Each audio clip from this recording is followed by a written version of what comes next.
तो दोस्तों कैसे हैं आप लोग। एक बार फिर से आप सभी का स्वागत है आपके अपने फेवरेट यूट्यूब चैनल लक्ष्य अकेडमी पर। डियर स्टूडेंट्स, कैसे हैं आप लोग। आशा करता हूं कि बहुत ही बढ़िया होंगे। तो चलिए आज का ये वीडियो हम लोग देखने वाले हैं डीएनए रेप्लिकेशन, जो हम लोग पिछले क्लास में देख चुके हैं उसके इंट्रोडक्शन वीडियो को। आज के इस वीडियो में हम लोग इसके कार्यविधि को देखने वाले हैं, डीएनए रेप्लिकेशन के कार्यविधि कि डीएनए रेप्लिकेशन आखिरकार होता क्या है, डीएनए रेप्लिकेशन में किन किन चीज़ों की आवश्यकता पड़ती है, उसका प्रोसेस क्या होता है, इन सभी चीज़ों को हम लोग यहाँ पर डिस्कस करने वाले हैं। तो डीएनए रेप्लिकेशन की कार्यविधि यानी कि मैकेनिज्म ये समझने वाले हैं। ठीक है स्टूडेंट्स, तो चलिए अपनी कहानी को शुरू करते हैं। तो हम लोगों ने देखा था कि दो टाइप के जीव होते हैं, प्रोकैरियोटिक, यूकैरियोटिक, असीम केंद्रकी, सुकेंद्रकी। तो यहाँ पर हम लोग एक सिंपल सी बैक्टीरिया देखने वाले हैं। बैक्टीरिया के डीएनए जो सर्कुलर डीएनए होते हैं उसको देखने वाले हैं, और उसी पर हम लोग बेस्ड क्या करेंगे कि समझेंगे डीएनए रेप्लिकेशन किस तरह से होता है। तो हम सभी जानते हैं कि जो बैक्टीरिया जो कि एक प्रोकैरियोटिक जीव है, उनमें कुछ इस तरह की क्या होती है, जेनेटिक मटेरियल होते हैं, आनुवांशिक पदार्थ उनका कुछ इस तरह से सर्कुलर होता है, और यहाँ पर सिर्फ एक ही ओरिजिन होते हैं। तो डीएनए रेप्लिकेशन का कार्य जो शुरू होगा वो एक ही जगह से शुरू होगा। ठीक है, तो यहीं से हम लोग समझने का प्रयास करते हैं। तो चलिए, हमारे पास एक प्रोकैरियोटिक जीनोम है। एक प्रोकैरियोटिक क्या है कि डीएनए की स्ट्रैंड है, लड़ी है, और उस पर हम लोग डीएनए रेप्लिकेशन समझने वाले हैं। तो ये एक स्ट्रैंड है, इसे आप क्या समझिए, ये हमारे पास क्या है, एक स्ट्रैंड है कुछ इस तरह से। इसको मैंने क्या कर लिया, खोल लिया, और यहाँ पर क्या है कि ओरिजिन है। यहाँ पर क्या है कि ओरिजिन है। ओरिजिन मैंने आपको बताया था कि ओरिजिन वो जगह होती है जहाँ से डीएनए रेप्लिकेशन की शुरुआत होती है। ठीक है बच्चों, तो हम अगर मानकर चले कि ये ई कोलाई बैक्टीरिया है। ई कोलाई एक बैक्टीरिया है, एक जीवाणु है, उसके जो हमारे पास ये डीएनए है, और उस पर एक क्या है, ओरिजिन है। ई कोलाई की जब हम बात करते हैं तो ई कोलाई के बारे में एक बहुत ही इंटरेस्टिंग फैक्ट है जो आपको ज़रूर याद रखना चाहिए। वो क्या है कि ई कोलाई में जो ओरिजिन होते हैं वो 245 क्षार युग्म का होता है। जो यहाँ पर ओरिजिन है, यहाँ पर भी तो कुछ बेस पेयर क्षार युग्म हो गए, तो यहाँ पर जो ओरिजिन है वहाँ पर जो क्षार युग्म की संख्या है वो 245 बेस पेयर का होता है, 245 क्षार युग्म का होता है। इसके साथ साथ ये 80 रिच होते हैं। 80 रिच समझना है आपको। 80 रिच करने का मतलब वहाँ पर एडेनिन और थायमिन ज़्यादा पाए जाते हैं, है ना। एडेनिन थायमिन और उनके बीच में डबल बॉन्ड, ये वहाँ पर ज़्यादा मिलेंगे। कहने का मतलब ये जो 245 बेस पेयर है, इसमें ज़्यादातर आपको कौन से मिलेंगे, आपको 80 वाले मिलेंगे। 80 रिच होते हैं वो। समझ में आ गई इतनी सी बात। तो चलिए अपने कहानी को यहाँ से हम लोग क्या करते हैं, शुरू करते हैं। तो देखिए, जो मैकेनिज़्म है डीएनए रेप्लिकेशन की, उसको बहुत ही अच्छे से आपको समझना होगा। उसके लिए कोई हम लोग मतलब तेज़ी से इस वीडियो को ख़त्म नहीं करने जा रहे हैं। वीडियो लंबा हो सकता है, आपको बस पैसेंस बनाकर वीडियो को लास्ट तक देखना है, और वीडियो को लाइक ज़रूर कर दीजिएगा, और चैनल पर नए आए तो चैनल को सब्सक्राइब भी ज़रूर कर दीजिएगा।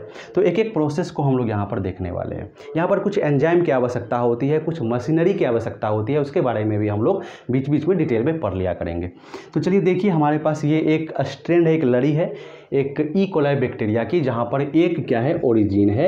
यहाँ पर 245 बेस पेयर के ओरिजिन है और 80 रिच है। समझ में आ गई बात।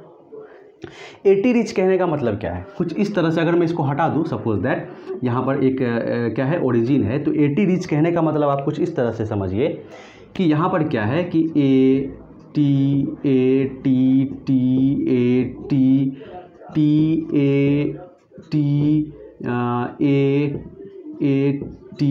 ए कुछ इस तरह से। यानी ये जो ओरिजिन है, जो इतनी दूरी की जो ओरिजिन है, यहाँ पर ज़्यादातर आपको क्या देखेंगे, आपको गुच्छे में नज़र आएंगे। कौन से, तो एडेनिन और थायमिन वाले बेस पेयर क्षार युग्म। तो यही कहने का ये मतलब था कि 80 रिच होते हैं। तो यहाँ से क्या होगी कि यहाँ से शुरू हो जाएगा कहानी डीएनए रेप्लिकेशन का। ठीक है, तो देखिए यहाँ पर सबसे पहले क्या होगा, सबसे पहले एक एंजाइम आएगा।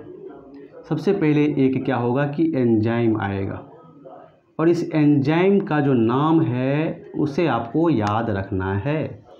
तो पहला प्रोसेस, सबसे पहली बात क्या होगी, तो सबसे पहली बात होगी कि एक यहाँ पर एंजाइम आएगा, ठीक है ना। और उस एंजाइम का क्या नाम होने वाला है दोस्तों, हेलिकेज एंजाइम, पहला नंबर का एंजाइम। मैं बगल में एंजाइम का भी नाम लिखते जा रहा हूँ क्योंकि ये भी परीक्षा में बहुत ज़्यादा पूछा जाता है। हेलिकेज एंजाइम, हेलिकेज ये एक एंजाइम आएगा।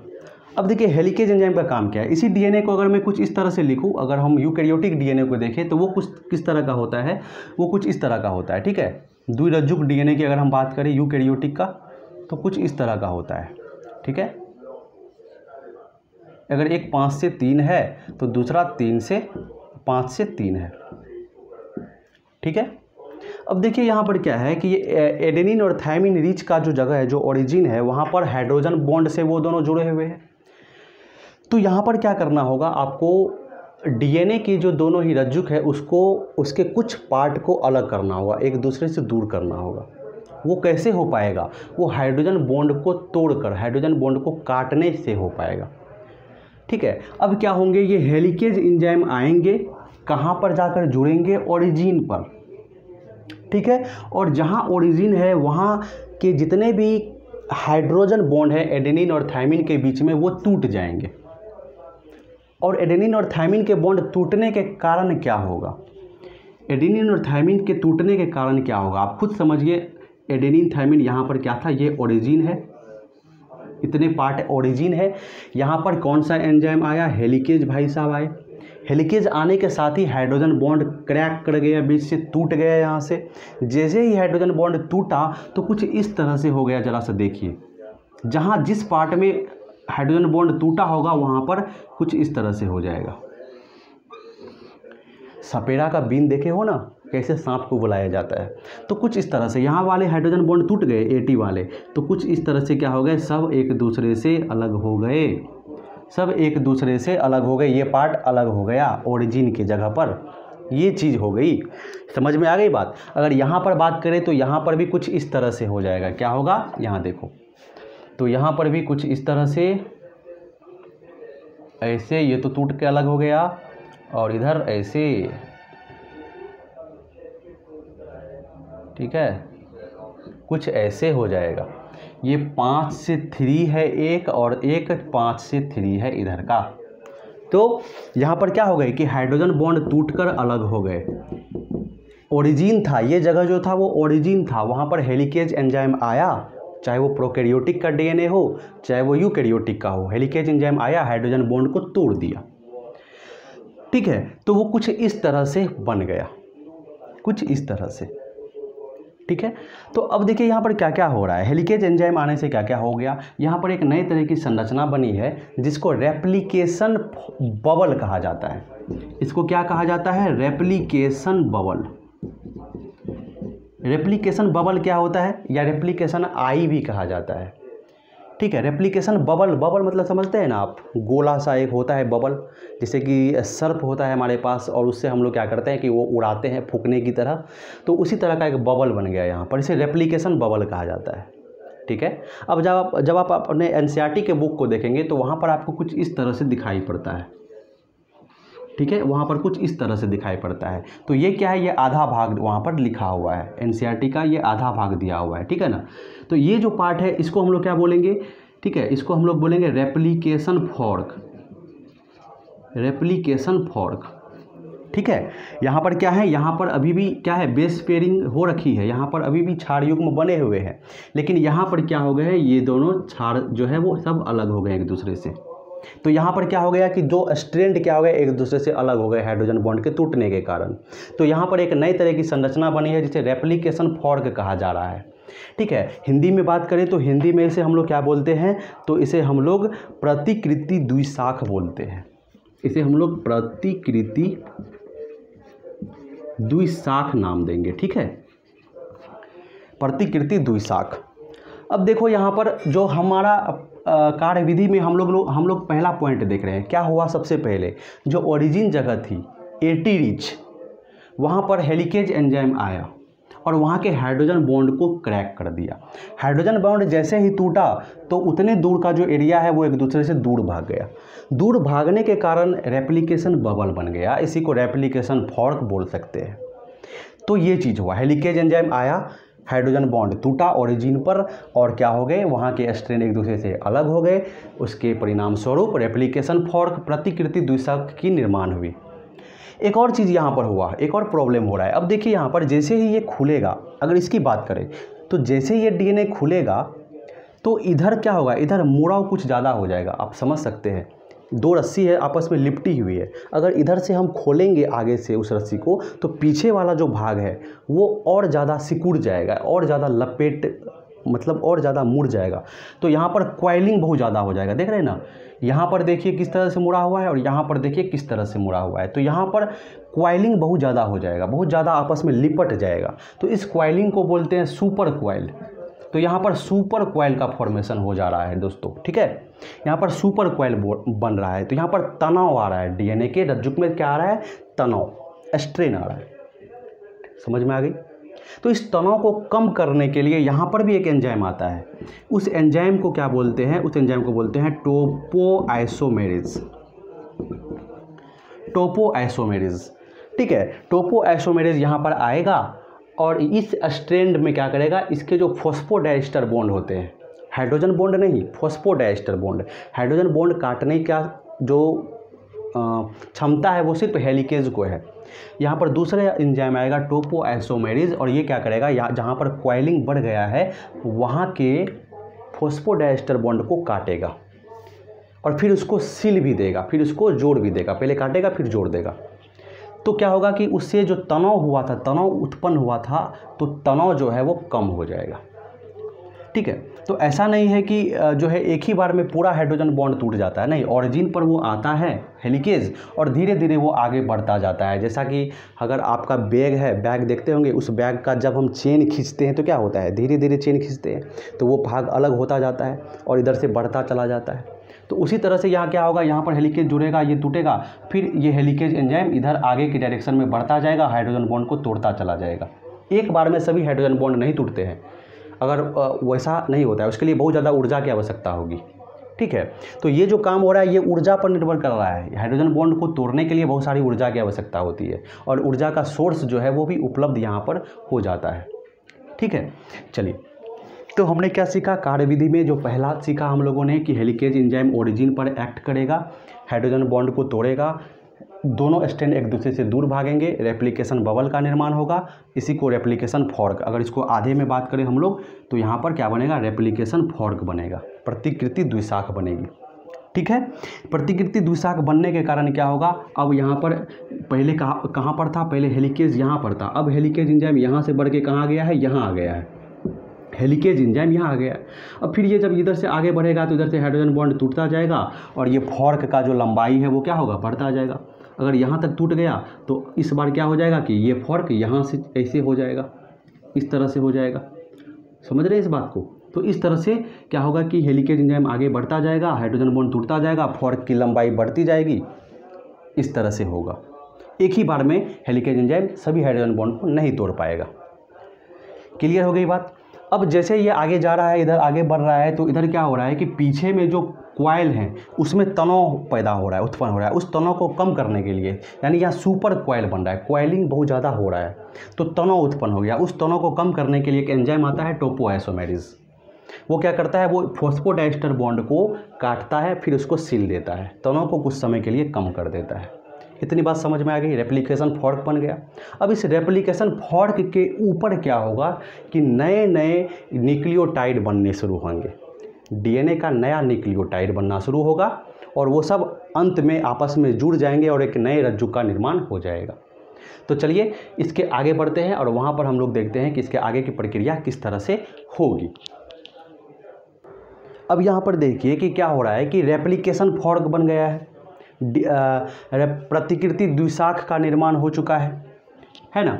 इधर अभी भी हाइड्रोजन बॉन्ड बने हुए हैं, इधर जो भी अभी क्षार है, क्षार युग्म है, बेस पेयर है, वहाँ पर अभी इधर क्या हुआ है कि बना हुआ है, अभी भी यहाँ पर हाइड्रोजन बॉन्ड उपलब्ध हैं इस वाले पार्ट में। लेकिन इस वाले पार्ट में क्या हो गया है कि यहाँ पर जो रेप्लिकेशन फॉर्क वाला जो जगह है, ये यहाँ पर क्या हुआ है कि दोनों ही स्ट्रैंड एक दूसरे से दूर चले गए। तो रेप्लिकेशन फॉर्क का निर्माण हो गया है। और यहाँ पर बेस पेयर अब नहीं है, क्षार युग्म नहीं है, क्योंकि हाइड्रोजन बॉन्ड कट गया है और दोनों ही क्षार एक दूसरे से दूर हो गए। मानकर चलिए यहाँ पर एडेनिन था, यहाँ थायमिन था, ठीक है, यहाँ एडेनिन थायमिन और ये एडेनिन था, ठीक है। और इधर क्या होगा, इधर एडेनिन था तो यहाँ पर थायमिन था, एडेनिन थायमिन एडेनिन और ये थायमिन, कुछ इस तरह से ये दोनों अलग हो गए। समझ में आ गई बात। अब यहाँ पर क्या होगा, एक चीज़ मैं आपको बताना भूल गया कि ये दोनों स्ट्रैंड जो है हाइड्रोजन बॉन्ड के कटने से हेलिकेज एंजाइम की मदद से दोनों स्ट्रैंड एक दूसरे से दूर चले जाएंगे। तो यहाँ पर रेप्लिकेशन फॉर्क या रेप्लिकेशन आई या रेप्लिकेशन बबल का निर्माण होगा, प्रतिकृति द्विशाख का निर्माण होगा। और ये दोनों ही जो एकल रज्जुक बने हुए हैं, अभी ये दोनों क्या है, ये सिंगल स्ट्रैंड है, ये भी एकल रज्जुक है, ये भी एकल रज्जुक है। डबल स्ट्रैंड, यहाँ पर डबल स्ट्रैंड वाली बात खत्म हो चुकी है। तो अब देखिए ये दोनों आपस में जुड़ने का काम करेंगे, क्योंकि हम लोग जानते हैं कि डीएनए बहुत ही ज़्यादा स्टेबल होता है। तो ये आपस में फिर से हाइड्रोजन आबंध बनाकर जुड़ने का प्रयास करेंगे। लेकिन इसको जुड़ने से रोकने के लिए एक प्रोटीन आता है, जिस प्रोटीन को हम लोग एसएसबी प्रोटीन कहते हैं। क्या कहते हैं, तो इस प्रोटीन का नाम है एसएसबी प्रोटीन, एकल रज्जुक बंधित प्रोटीन, एसएसबी प्रोटीन। वो एसएसबी प्रोटीन क्या करता है, इस दोनों के बीच में रेप्लिकेशन फॉर्क वाले जगह पर दो क्षार के बीच में हाइड्रोजन बॉन्ड को बनने से रोकता है। समझ में आ गई बात। हेलिकेज तोड़ता है, टोपोआइसोमेरेज क्या करता है, सुपर कॉइल को रिलैक्स कराता है, उसको तनाव मुक्त कराता है। एसएसबी प्रोटीन दोनों को जुड़ने से रोकता है। तो यहाँ पर 3 एंजाइम का रोल हम लोगों ने देखा। हम लोगों ने यहाँ पर हेलिकेज एंजाइम देखा जो हाइड्रोजन बॉन्ड को तोड़ने का काम करता है। दूसरा हम लोगों ने टोपोआइसोमेरेज देखा, ठीक है, टोपोआइसोमेरेज एंजाइम। तीसरा हम लोगों ने एसएसबी प्रोटीन देखा, सबका काम भी मैंने आपको बताया। अब यहाँ पर चौथा जो मेन प्रोटीन है, जो मेन एंजाइम है वो आ रहा है, और इस मेन एंजाइम का नाम है डीएनए डिपेंडेंट डीएनए पॉलीमेरेज।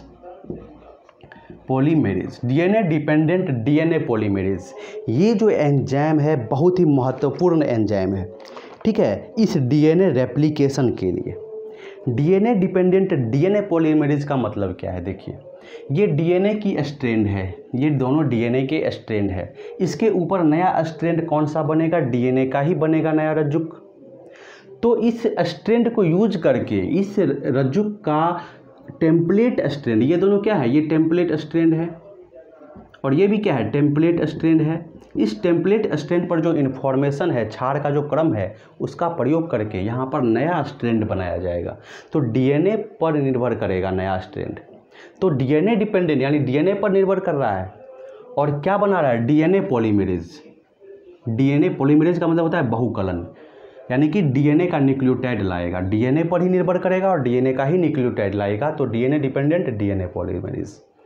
ये भी 3 तरह के एंजाइम होते हैं, है ना, डीएनए पॉलीमेरेज 1, डीएनए पॉलीमेरेज 2 और डीएनए पॉलीमेरेज 3, 3 तरह के होते हैं।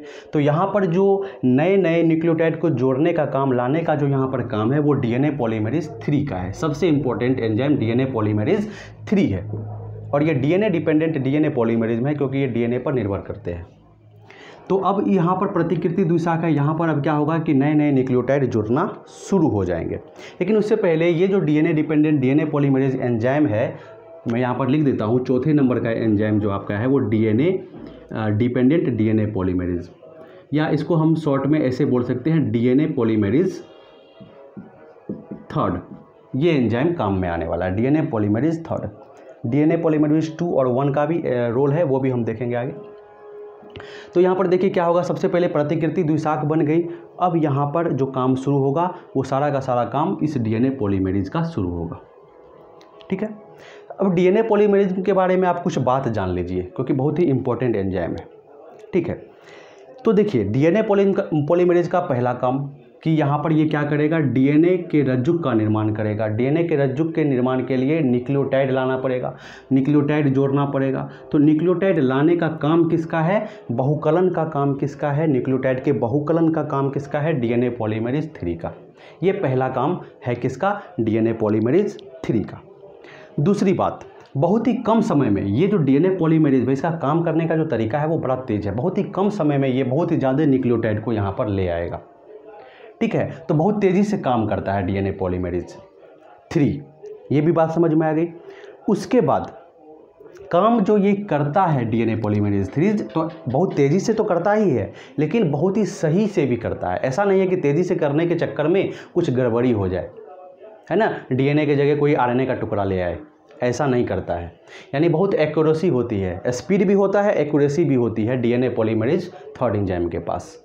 समझ में आ गई बात। चलिए एक एग्जाम्पल से आप समझिए। ई कोलाई एक बैक्टीरिया है, इससे पहले भी मैंने आपको बताया ई कोलाई एक बैक्टीरिया है।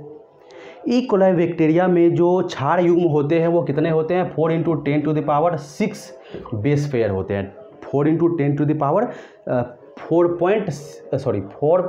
है, 4.6 × 10⁶ बेस पेयर, इतने बेस पेयर हैं, इतने क्षार युग्म होते हैं ई कोलाई बैक्टीरिया में।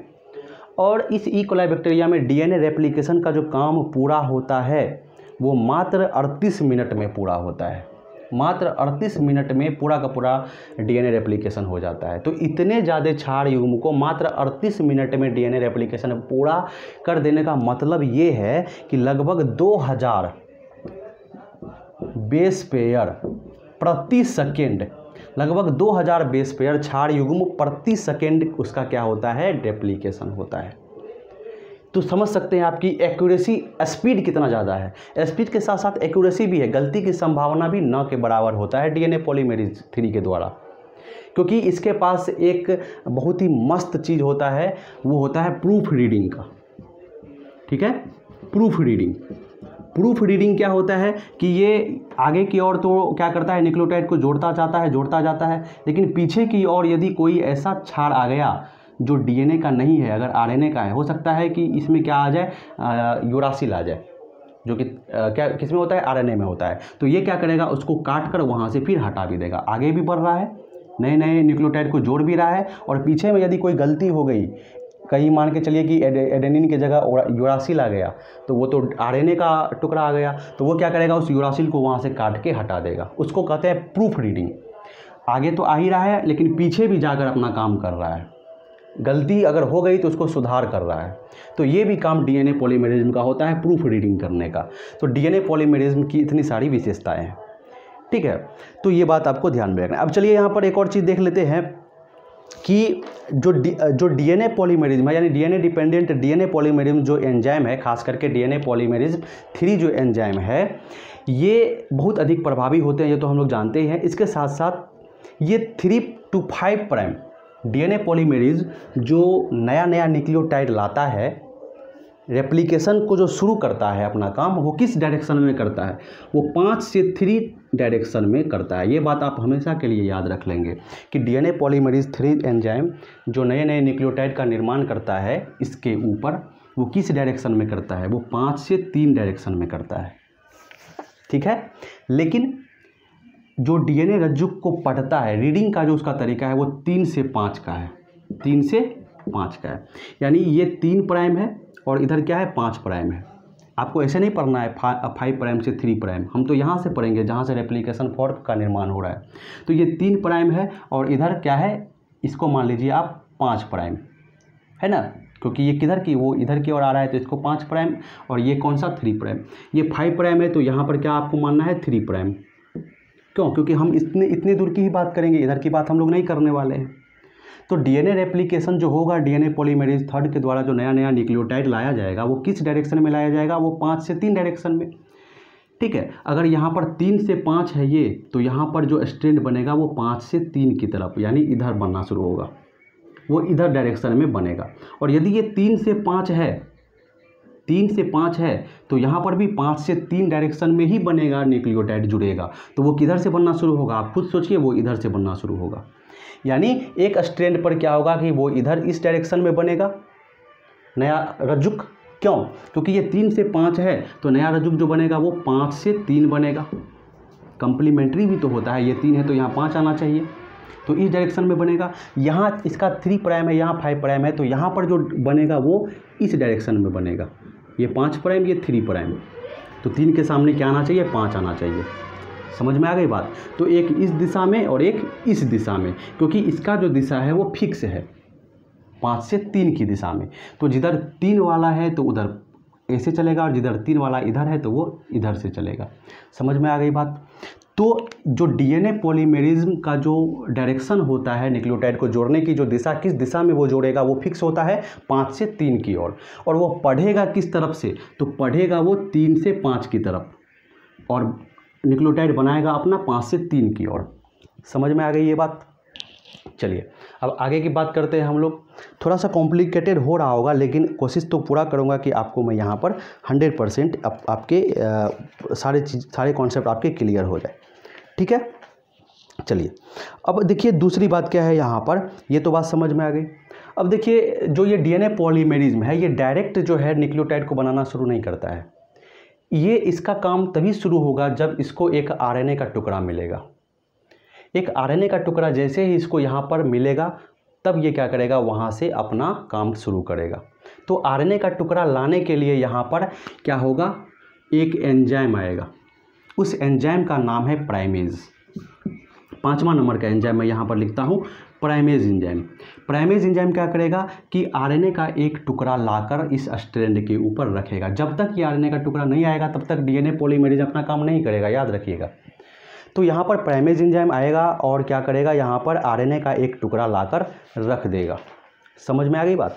तो इस टुकड़े को हम लोग बोलते हैं आरएनए प्राइमर। तो ये 3 से 5 है तो आरएनए का ये टुकड़ा इधर 5 है और इधर 3 है, ये एक टुकड़ा आ गया। इस टुकड़े को हम लोग क्या बोलते हैं? हम लोग आरएनए प्राइमर बोलते हैं, आरएनए प्राइमर। अब देखिए प्राइमर नाम से खुद ये समझिए कि अगर कहीं पेंट करने के लिए जाते हैं तो क्या करता है पहले, है ना, या लड़की सब क्या करती है पहले, अगर फेशियल कराना है तो पहले प्राइमर मारती है, उसके ऊपर से कुछ होता है। उसी तरह अगर दीवार है तो पहले प्राइमर मारा जाता है, फिर उसके ऊपर पेंट मारा जाता है। यानी प्राइमर क्या चीज़ है? वो शुरुआत करने का चीज़ है। तो यहाँ पर प्राइमेज एंजाइम क्या करेगा? आरएनए प्राइमर लाएगा। तो ले आया, ये 3 है तो ये 5 से 3 वाला एक आरएनए प्राइमर आ गया। ठीक है, अब क्या होगा? अब डीएनए पॉलीमेरिज्म अपना काम शुरू करेगा। किस दिशा में? 5 से 3 दिशा में। क्या करेगा? डीएनए के नए नए न्यूक्लियोटाइड को जोड़ना शुरू करेगा। अब देखिए यहाँ पर एडेनिन था तो यहाँ पर क्या आएगा? थायमिन आएगा। यहाँ थायमिन था तो यहाँ पर यूरासिल आएगा, क्योंकि ये आरएनए का ना स्ट्रैंड है, ये आरएनए का टुकड़ा है। यहाँ एडेनिन है तो यहाँ पर क्या आएगा? थायमिन आएगा। समझ में आ गई बात? ठीक है, चलिए तो आरएनए का टुकड़ा आ गया। अब यहाँ से डीएनए पॉलीमेरेज अपना काम शुरू करेगा और यहाँ से बनाना शुरू करेगा। तो अब देखिए मैंने आपको बताया था कि इसका जो दिशा होता है 5 से 3 की तरफ होता है। तो अब क्या होगा यहाँ से? तो ये बनना शुरू हो जाएगा इस तरह से। ठीक है, ये 5 प्राइम है और ये क्या है? 3 प्राइम है। ये 5 प्राइम है, ये 3 प्राइम है। ओवरऑल देखा जाए इस 5 और इस 3 को आप हटा दीजिए तो ओवरऑल देखा जाए तो 5 से 3 की तरफ है। तो 5 से 3 की दिशा में यहाँ पर क्या हो रहा है? यहाँ पर बनता जा रहा है, क्या बनता जा रहा है? डीएनए के नए नए न्यूक्लियोटाइड जुड़ते आ रहे हैं। तो यहाँ एडेनिन है तो यहाँ थायमिन आएगा, यहाँ थायमिन है तो एडेनिन आएगा, यहाँ एडेनिन है तो थायमिन आएगा। यहाँ यूरासिल नहीं आएगा क्योंकि ये डीएनए का टुकड़ा है, ये आरएनए का टुकड़ा नहीं है। ये डीएनए का टुकड़ा है जो किसके द्वारा बनाया गया है? जो डीएनए पॉलीमेरेज 3 के द्वारा बनाया गया है। तो इस स्ट्रैंड पर 3 से 5 वाले स्ट्रैंड पर 5 से 3 की दिशा में क्या हो रहा है कि नए डीएनए स्ट्रैंड बन रहे हैं। ठीक है, तो इसकी बात यहाँ पर हो गई। अब देखिए इस स्ट्रैंड की बात करते हैं। यहाँ पर भी क्या होगा? यहाँ पर भी प्राइमेज एंजाइम एक आरएनए प्राइमर के टुकड़े को लाकर जोड़ देगा। यहाँ पर आ गया प्राइमर का एक टुकड़ा, आरएनए प्राइमर का एक टुकड़ा। इसे मैं दूसरे कलर से दिखाता हूँ ताकि आपको अच्छे से समझ में आए। तो ये आरएनए प्राइमर का एक टुकड़ा यहाँ पर आ गया। ठीक है, अब यहाँ पर किस दिशा में होगी नए रज्जु का निर्माण? डीएनए पॉलीमेरेज 3 के द्वारा किस दिशा में होगा? तो वो इस दिशा में होगा। ठीक है, क्योंकि ये हमेशा 5 से 3 काम करेगा। तो यहाँ 3 है तो यहाँ पर 5 है और ये 3 है, ये आरएनए प्राइमर है। यहाँ थायमिन है तो यहाँ पर यूरासिल होगा, यहाँ पर क्या है? यहाँ थैमिन है, यहाँ मान के चलो एडेनिन है, तो यहाँ पर थैमिन है, यहाँ पर एडेनिन है, तो यहाँ पर ये क्या है, यहाँ पर ये थैमिन है। ठीक है, ये 5 से 3 प्राइम, ये आरएनए प्राइमर का टुकड़ा आ गया। अब डीएनए पॉलीमरेज आएगा और यहाँ से क्या बनाना शुरू करेगा, यहाँ से डीएनए का नया टुकड़ा बनाना शुरू करेगा। तो यहाँ से इस तरह से डीएनए का टुकड़ा बन गया। ठीक है, डीएनए का टुकड़ा इस तरह से यहाँ पर बन गया। ठीक है, लेकिन एक बहुत इंपॉर्टेंट चीज़ है जो इस स्ट्रैंड से जुड़ी हुई है, उसको अच्छे से समझना है बच्चों। देखो क्या होने वाला है, इस स्ट्रैंड पर एक जटिलता आएगी। वो जटिलता क्या आएगी, तो आप देखो अभी क्या है यहाँ पर कि यहाँ पर तक का हाइड्रोजन बॉन्ड टूटा हुआ है, तो यहाँ पर एक आरएनए प्राइमर आया। आरएनए प्राइमर यहाँ पर तो नहीं आएगा इस बार, आरएनए प्राइमर यहाँ पर आएगा, क्योंकि शुरुआत कहाँ से करना है, यहाँ से करना है, इस दिशा में चलना है बनाना। डीएनए पॉलीमरेज इस दिशा में आगे बढ़ेगा। यहाँ पर तो इस दिशा में बढ़ रहा था, लेकिन यहाँ किधर बढ़ेगा, यहाँ इस दिशा में बनेगा। तो इधर आरएनए प्राइमर कहाँ बन रहा था, इधर आरएनए प्राइमर यहाँ था, इधर आरएनए प्राइमर आपका ये था, लेकिन इधर आरएनए प्राइमर इधर से बनना शुरू होगा। अब देखिए इस स्ट्रैंड पर बहुत सारे टुकड़ा जो है वो जनरेट हो जाएगा, बहुत सारा टुकड़ा बन जाएगा। यहाँ पर कैसे टुकड़ा बन जाएगा समझिए आप। अब चलिए मान के चलिए कि यहाँ पर क्या हो गया कि ये हाइड्रोजन बॉन्ड टूटा, इधर ये हाइड्रोजन बॉन्ड टूटा। अब यहाँ पर भी क्या करना है, अब यहाँ हेलिकेज एंजाइम आगे बढ़ा, ये हाइड्रोजन बॉन्ड टूट गया। अब प्रतिकृति द्विशाख यहाँ तक आ गई, रेप्लिकेशन फॉर्क अब यहाँ से आगे गया है। अब क्या होगा, अब यहाँ से इस दिशा में क्या करना है, आगे बढ़ना है, इस दिशा में क्या करना है, इसको आगे बढ़ना है। तो यहाँ पर फिर क्या करना पड़ेगा, यहाँ पर फिर एक आरएनए प्राइमर लाना पड़ेगा, तभी क्या होगा, यहाँ पर एक और आरएनए प्राइमर लाना होगा, तभी जो है डीएनए पॉलीमरेज काम कर पाएगा। तो वो फिर से इस तरह से बनाना शुरू करेगा। आप समझ रहे हैं ना, ऐसा क्यों हो रहा है, ऐसा इसलिए हो रहा है क्योंकि डायरेक्शन जो है वो हमेशा 5 से 3 की ओर होगा, वो हमेशा ऐसे ही चलेगा। तो ये जब बॉन्ड टूट गया, इधर से हाइड्रोजन बॉन्ड टूटा यहाँ पर इस स्ट्रैंड पर, तो इस केस में यहाँ पर अब क्या होगा कि एक और आरएनए प्राइमर को लाना होगा, तभी यहाँ पर फिर से एक पॉलीमरेज शुरू होगा। तो यहाँ पर क्या हो रहा है, यहाँ पर एक नया कॉम्प्लेक्सिटी आ रहा है, जटिलता आ रहा है इस वाले स्ट्रैंड पर। वो जटिलता क्या आ रही है, तो यहाँ पर बहुत डीएनए के छोटे छोटे टुकड़े बनेंगे इस तरह से। हर एक जगह हर एक बार यहाँ पर प्राइमर लाना पड़ेगा, तब जाकर यहाँ पर क्या होगा, इस तरह से बनेगा। ठीक है, फिर यहाँ पर टुकड़ा आएगा आरएनए प्राइमर का, फिर इस तरह से ये होगा। तो इस स्ट्रैंड पर बहुत छोटे छोटे ये टुकड़े बन रहे हैं। तो ये जो टुकड़ा है आपका, ये जो एक टुकड़ा है वो यहाँ से लेकर के यहाँ तक का जो टुकड़ा है, इसको बोलते हैं, इस टुकड़े को बोलते हैं ओकाजाकी फ्रेगमेंट। इस टुकड़े को क्या बोलते हैं, ओकाजाकी फ्रेगमेंट बोलते हैं। तो यहाँ पर बहुत सारे ओकाजाकी फ्रेगमेंट जनरेट हो जाएंगे। उसका कारण क्या है कि डायरेक्शन उसका कारण है कि डायरेक्शन 5 से 3 की दिशा में ही चलता है डीएनए पॉलीमरेज के द्वारा। और उसका एक कारण ये भी है कि डीएनए पॉलीमरेज को अपना काम शुरू करने से पहले आरएनए प्राइमर चाहिए। लेकिन इस स्थिति में क्या होगा, यहाँ पर क्या होगा, यहाँ पर तो आरएनए प्राइमर नहीं बनाना पड़ेगा, क्योंकि पहली बार बना हुआ है और इधर डायरेक्शन में चलना है। तो यहाँ पर लगातार जो है ये क्या होगा, आगे बढ़ता चला जाएगा। ये 3 प्राइम अब यहाँ आ जाएगा। तो यहाँ पर कहीं भी एक बार अगर आरएनए प्राइमर लग गया तो ये लगातार चलता रह जाएगा। लेकिन यहाँ पर जैसे जैसे हाइड्रोजन बॉन्ड टूटेगा, क्योंकि इस डायरेक्शन में इसको डीएनए पॉलीमरेज के द्वारा न्यूक्लियोटाइड बनाना है, तो बार बार यहाँ पर क्या करना पड़ेगा कि आरएनए प्राइमर लाना पड़ेगा। तो यहाँ पर बहुत सारे टुकड़े बन जाएंगे। इस टुकड़े को ओकाजाकी फ्रेगमेंट बोलते हैं। समझ में आ गई बात। चलिए, एक बात मैंने और आपको बताया था, डीएनए पॉलीमरेज का एक और काम बताया था कि ये तो इस दिशा में आगे बढ़ रहा है। लेकिन अगर क्या हो गया कि अगर पीछे वाली दिशा में अगर कोई गड़बड़ी हो गई, कोई क्षार दूसरा आ गया, तो उस क्षार को काट लिया जाएगा, काट के वहाँ से हटा देगा कौन, डीएनए पॉलीमरेज थर्ड। तो वो 2 काम कर रहा है। एक तो 5 से 3 की दिशा में क्या कर रहा है, वो 5 से 3 की दिशा में न्यूक्लियोटाइड को जोड़ रहा है। दूसरा काम कर रहा है प्रूफ रीडिंग का। इसको क्या कहते हैं, प्रूफ रीडिंग। प्रूफ रीडिंग किस दिशा में हो रहा है, तो प्रूफ रीडिंग इस दिशा में हो रहा है। ठीक है, इस दिशा में क्या हो रहा है, तो इस दिशा में नए नए न्यूक्लियोटाइड जोड़े जा रहे हैं डीएनए पॉलीमरेज थर्ड के द्वारा। और इस दिशा में क्या हो रहा है कि प्रूफ रीडिंग हो रहा है। प्रूफ रीडिंग मतलब क्या होता है कि पीछे में अगर कोई क्षार गलत जुड़ गया तो उसको काट के वहाँ से हटा दिया जाएगा। तो वो किस दिशा में, प्रूफ रीडिंग किस दिशा में होगा, तो वो 3 से 5 दिशा में होगा। प्रूफ रीडिंग 3 से 5 दिशा में होगा। लेकिन डीएनए पॉली जो न्यूक्लियोटाइड बन रहा है वो 5 से 3 दिशा में होगा। ये बात आपको समझ में आनी चाहिए। यानी मैं यहाँ पर खड़ा हूँ, मेरे हाथ में 2 तलवार है।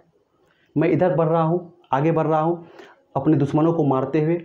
पीछे अगर कोई मेरा दुश्मन आ जाता है तो उसे भी मैं क्या करता हूँ, इस हाथ से, इस तलवार से उड़ा देता हूँ। तो एक मेरा ये डायरेक्शन है, एक मेरा ये डायरेक्शन है। ये जो मेरा डायरेक्शन है, इस डायरेक्शन को हम लोग बोलते हैं कि ये न्यूक्लियोटाइड बनाने वाला डायरेक्शन है। और मेरा ये जो डायरेक्शन है, ये वाला जो डायरेक्शन है, ये मेरा डायरेक्शन है प्रूफ रीडिंग का।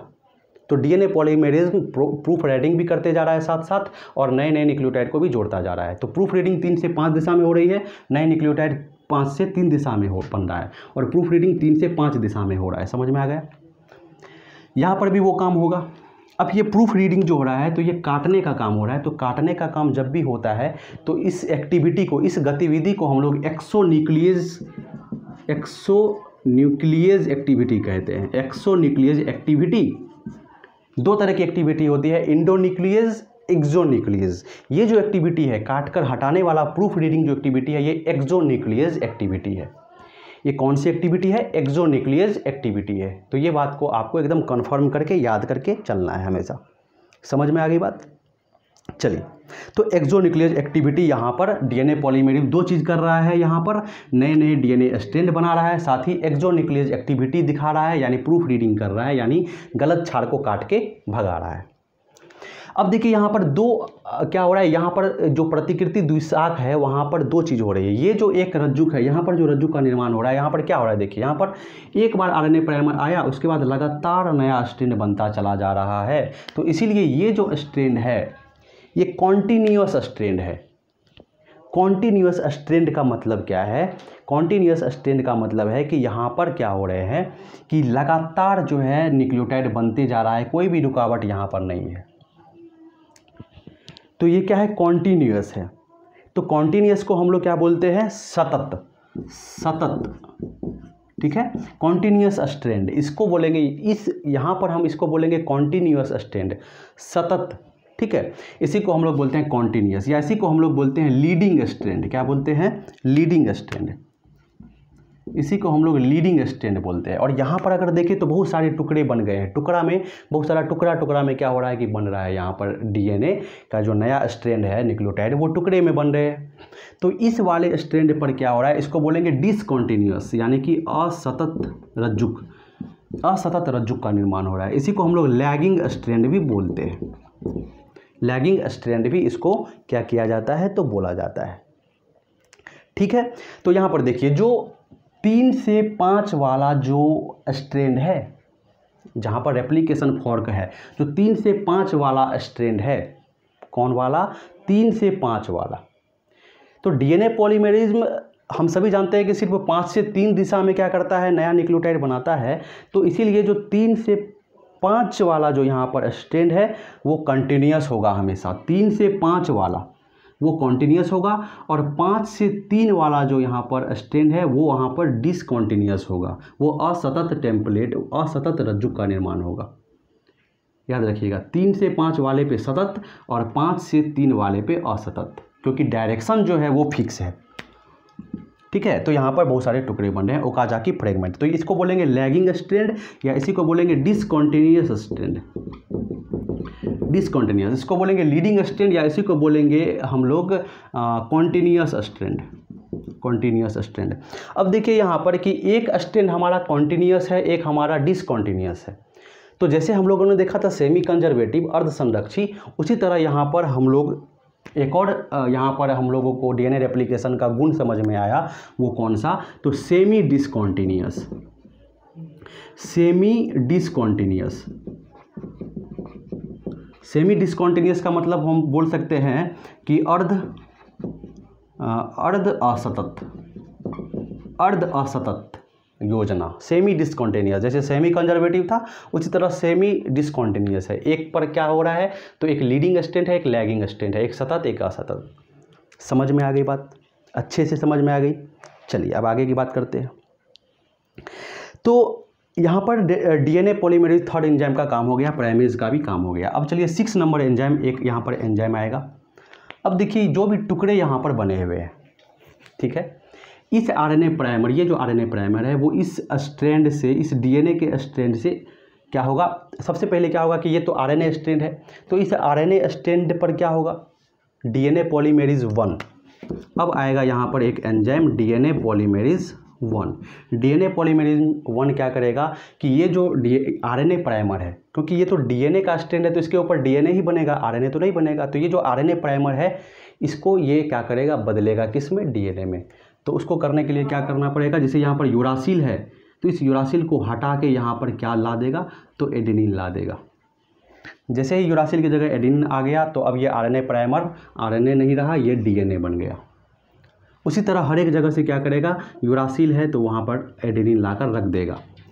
तो इस तरह से जितने भी आरएनए प्राइमर थे, जो आरएनए थे वो अब डीएनए हो गए। तो डीएनए पॉलीमरेज ने पहला काम ये किया। समझ में आ गई बात, ठीक है। उसके बाद इस गतिविधि को डीएनए पॉलीमरेज का जो ये जो गतिविधि है, ये भी कैसा गतिविधि है, ये भी एक्सोन्यूक्लियस है। ये गतिविधि भी एक्सोन्यूक्लियस गतिविधि है, क्योंकि यहाँ पर भी क्या किया जा रहा है कि काट कर हटाया जा रहा है क्षार को। तो एक्सोन्यूक्लियस गतिविधि डीएनए पॉलीमरेज 1 भी दिखाता है और डीएनए पॉलीमरेज 3 भी दिखाता है, बस डायरेक्शन का अंतर है। इसमें डायरेक्शन जो होती है एक्सोन्यूक्लियस गतिविधि की वो 5 से 3 की तरफ होती है, और इसमें जो एक्सोन्यूक्लियस एक्टिविटी का जो डायरेक्शन होता है वो 3 से 5 की तरफ होता है, और इसमें 5 से 3 की तरफ होता है। ठीक है, समझ में आ गई बात। चलिए, तो डीएनए पॉलीमरेज 1 का भी हम लोगों ने यहाँ पर कुछ काम देख लिया। अब देखिए फाइनली क्या होगा कि ये जितने भी हैं, ये जितने भी टुकड़े हैं, अब देखिए ये भी आरएनए भी डीएनए हो गया, ये आरएनए भी डीएनए हो गया, ये आरएनए भी डीएनए हो गया। ठीक है, अब देखिए एक ये टुकड़ा, ये टुकड़ा, ये टुकड़ा, ठीक है, ये भी डीएनए हो गया। अब ये टुकड़ा, यहाँ पर 4 टुकड़ा आपको दिख रहा है, ये चारों टुकड़ा क्या होंगे, आपस में जुड़ेंगे। इस तरह से आपस में क्या हो जाएंगे, जुड़ जाएंगे, है ना। तो आपस में जुड़ने के लिए यहाँ पर एक एंजाइम आएगा, 7वां नंबर का फाइनल एंजाइम, जिसको बोलते हैं DNA ligase. DNA ligase enzyme आएगा और हर एक टुकड़ा को क्या कर देगा, जोड़ देगा इस तरह से हर एक जगह। तो अंत में फाइनली हमारे पास एक, दोनों ही जगह फाइनली हमारे पास कॉन्टिन्यूअस स्ट्रैंड आ जाएगा, एक दूसरे से सब जुड़ जाएंगे डीएनए लाइगेज एंजाइम की मदद से। डीएनए पॉलीमरेज एंजाइम जोड़ने का काम नहीं करेगा एक दूसरे को, वो सिर्फ काटने का काम करेगा। डीएनए लाइगेज अंतिम में आएगा और वो सबको क्या कर देगा, जोड़ देगा। समझ में आ गई बात। तो इस क्रिया में ऊर्जा की आवश्यकता होगी। तो यहाँ पर बहुत सारे जो स्टेप्स है वहाँ पर क्या होती है कि ऊर्जा की आवश्यकता पड़ती है। बहुत सारे एंजाइम्स के बारे में भी हमने देखा, उसके रोल को भी देखा। उसके बाद डीएनए रेप्लिकेशन जो है वो ऊर्जा पर निर्भर करता है। इसके लिए क्या चाहिए, ऊर्जा चाहिए। और ऊर्जा कहाँ से मिलेगा, तो ऊर्जा के लिए क्या होता है, एनर्जी के लिए यहाँ पर बहुत सारे चीज़ होते हैं। एनर्जी खास करके आरएनए प्राइमेज बनाने में भी एनर्जी चाहिए, डीएनए के नए नए स्ट्रैंड को जोड़ने में भी क्या चाहिए कि एनर्जी चाहिए। तो इसके लिए जो एनर्जी सप्लाई होती है, एनर्जी मिलती है, वो कहाँ से मिलती है, तो वो खास करके डीऑक्सीराइबोन्यूक्लियोसाइड ट्राइफॉस्फेट से मिलती है ना। डीऑक्सीराइबोन्यूक्लियोसाइड ट्राइफॉस्फेट, देखिए जैसे हम लोग जानते हैं एटीपी के बारे में, इसको बोलते हैं एडेनिन ट्राइफॉस्फेट। तो अगर इससे क्या हो जाए, अगर इससे एक फॉस्फेट हट जाए तो ये हो जाएगा एडेनिन डाइफॉस्फेट। तो एक फॉस्फेट के हटने से यहाँ पर एनर्जी रिलीज होता है। उसी तरह डीऑक्सीराइबोन्यूक्लियोटाइड, डीऑक्सीराइबोन्यूक्लियोटाइड है, उस न्यूक्लियोटाइड से अगर एक क्या हो जाए, फॉस्फेट निकल जाए तो वो बन जाएगा डीऑक्सीराइबोन्यूक्लियोसाइड। तो एक फॉस्फेट के निकलने से जो एनर्जी निकलेगी वही एनर्जी यहाँ पर काम आएगा। समझ में आ गई बात। तो चलिए, तो इस डीएनए रेप्लिकेशन का पूरा मेकानिज़्म जो है वो मैंने आपको अच्छे तरीके से समझाने का प्रयास किया है। आई होप कि आपको अच्छे तरीके से समझ में आया होगा। अगर कहीं कुछ प्रॉब्लम होती है तो आप कमेंट करके कमेंट सेक्शन में ज़रूर बताइएगा। Thank you, goodbye. चलते हैं नेक्स्ट क्लास में नए वीडियो के साथ आपसे फिर से मुलाकात होगी। Good bye.